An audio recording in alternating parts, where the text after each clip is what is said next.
to the story. You could see this race around this mythical universe from many different perspectives. And if you had your own favorite character, you could follow his thread or her thread through the entire narrative by jumping from one platform to the next. Generated hundreds of millions of dollars for Mattel and reiterated itself 3 times in the past 5 or 6 years. It was Hot Wheels World Race, Hot Wheels Acceleracers, a series of animated features for Cartoon Network, and currently there's Hot Wheels Battle Force 5 on Cartoon Network right now. Very, very successful implementation that was very carefully orchestrated and developed from scratch.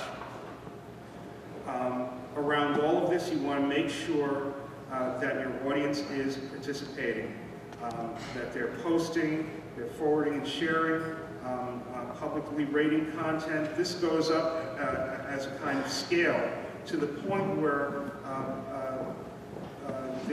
the audience is actually being invited to engage with interactive content and submit their original content that helps to build this universe. So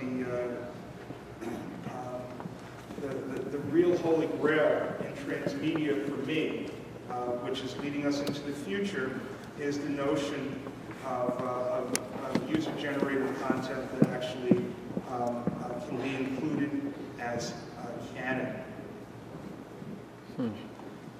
So what do I think about the future of transmedia narrative? Well, we're just at the beginning of this incredible frontier. There are new formats, new ways of telling stories that are going to fully involve the audience in so many different ways. There is the notion, for example, of interoperability. The technology on platforms like Xbox or the next generation of mobile content are going to allow for the use of multiple applications simultaneously.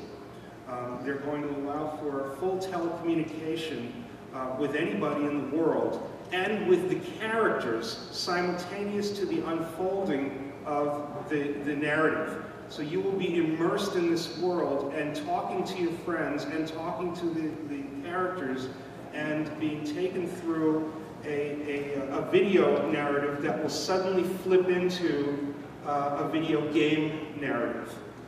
And it's going to be done, our minds would like explode.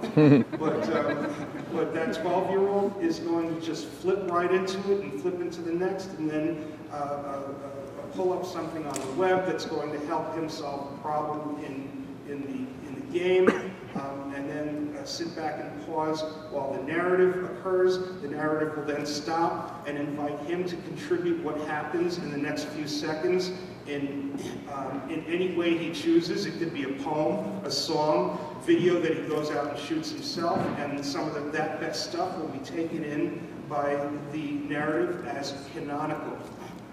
It'll be the official story. It'll be voted that way by this guy's or this girl's peers. Amazing things are going to have, and they're going to become these kind of narrative symphonies. They're going to become elegant and artful after a period of some awkwardness. And just wait until you see how beautiful these things are going to be. Really, really breathtaking. And finally, entertainment really is only a rehearsal space for how we apply the themes and aspirational drivers in our stories to life. That's what they were there for in the first place.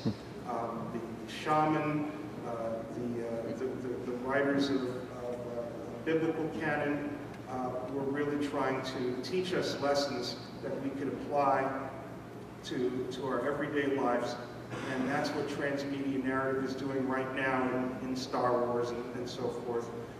We have also seen the drift of transmedia narrative into reality. A certain president of the United States used transmedia narrative in a kind of awkward spaghetti against the wall way, but it was truly kind of powerful and resulted, I believe, in helping to get him elected. But perhaps even more importantly, what transmedia narrative does is it reaches across a gulf and has the potential to touch the lives of people who were heretofore invisible. I had no friends when I was a kid, but Pete Kiter had me chasing a story across Honolulu, Hawaii. There are people overseas or people who are lacking for education here in this country that when exposed to transmedia narrative aren't simply being given a story. They're being given the opportunity to have a voice, to give feedback and to dialogue with the people who are telling them that story, the way that you are all looking up at me and showing me that you vaguely understand what it is that I'm telling you.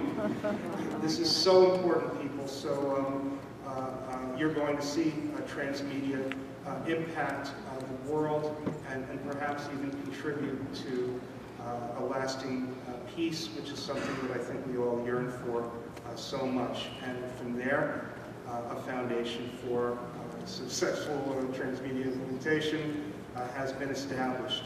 People, my name is Jeff Gomez. This has been a crash course. You're going to hear about all these sorts of things all day. But if you are curious and would like to know more, there I am, Jeff at StarlightRunner.com. Remind me where you heard this, and feel free to ask your questions or arrange to meet with me in New York City, and we'll continue this discussion. Thank you so much.